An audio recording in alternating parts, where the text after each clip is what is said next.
Hi, I'm Jeff and I'm going to be making you a pizza here today. I've got a dough ball right here. Very soft and supple. I'm just going to start pushing it out with my fingers to the edges till I get a nice disc. I used a little flour so that it wasn't so sticky and I could work it. And once I get it to a nice little, let's say a 4-inch diameter, I can go ahead and pick it up, start working the edges, using the gravity itself to stretch out the dough. Go ahead and turn it around a few times. Once I get it just a little bit larger, you can see it increasing in size. I'm going to go ahead and get my knuckles under there and just slowly pull out. Slowly pull out, and I'm going to go through this process till I get this 5-ounce dough ball around 10 inches in diameter, and that'll be a nice thin pie. As you can see behind me here, there's a wood-fired oven, and when you're making pizzas for a wood-fired oven, there's a couple foundation philosophies you need to remember. Less is more, thinner is better. These ovens run really hot, 600 to 800 degrees. What you don't want is a thick pizza that's going to burn on the outside and be gooey in the middle. You want something that's thin, going to cook up in just a couple minutes. You know, depends on what you call it. Some people might call it New York style, some people might call it European style, but that's essentially what we're going for here. A nice thin pizza with few toppings. I think you'll find less is more in this case. So I've got some ingredients laid out here. I'm going to make just your standard margarita pizza. And so a margarita pizza to me is just tomato sauce with some fresh mozzarella and basil. And I'm almost there with the shape of my... And see, it's at this stage that if you dare to try to spin it, you could go ahead and give it a go like that. That's not for everyone. Not for everyone. Okay. So pull out the edges just a little bit more and we're there. Okay, so I've got it down on my peel. I always want to make sure I got a good scooch going on. It's got to be able to come off the peel. That is the key. I'm going to start with a little olive oil down. Careful not to let it go onto the board. I'm going to even put a few chili flakes on there because that's what I like. We'll get a little bit of tomato sauce. This tomato sauce is very simple.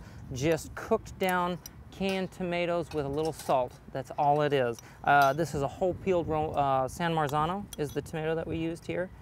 So again, less is more. I'm not going to put a lot on. I'm going to push it right out to the edge. Push it right out to the edge. And there's that. So that's a little bit of the olive oil mixed with some of my red sauce and a few chili flakes. After that, I'm going to get a little bit of the fresh bufalona mozzarella. I'm going to tear that apart, put that around.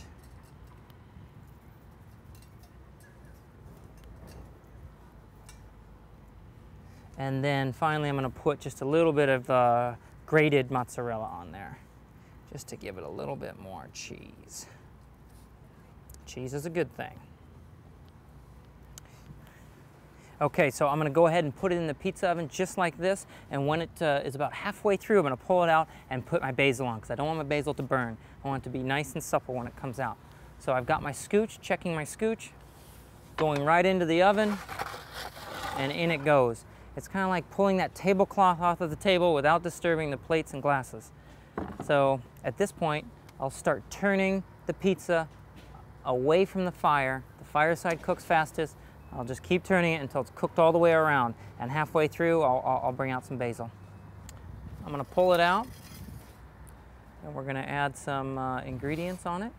At this point I'm just going to take some fresh basil from the garden. I'm going to crush that up, put that over the top here.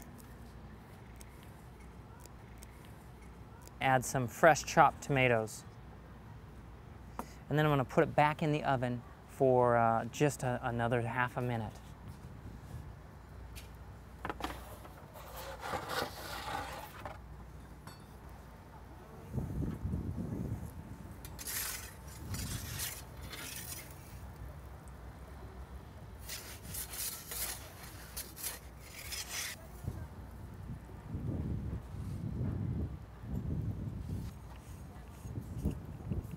Okay, so what you're looking for when the pizza's done is that it's crispy all the way around on the crust, and then if you can look at the bottom and you see all that nice black blistering, that's the sign of a hot floor, that's the sign of a crispy crust, that's what you want.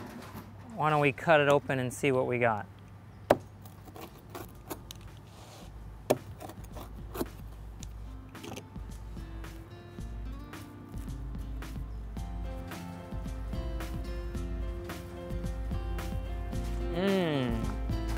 It's really tasty, very simple, very good.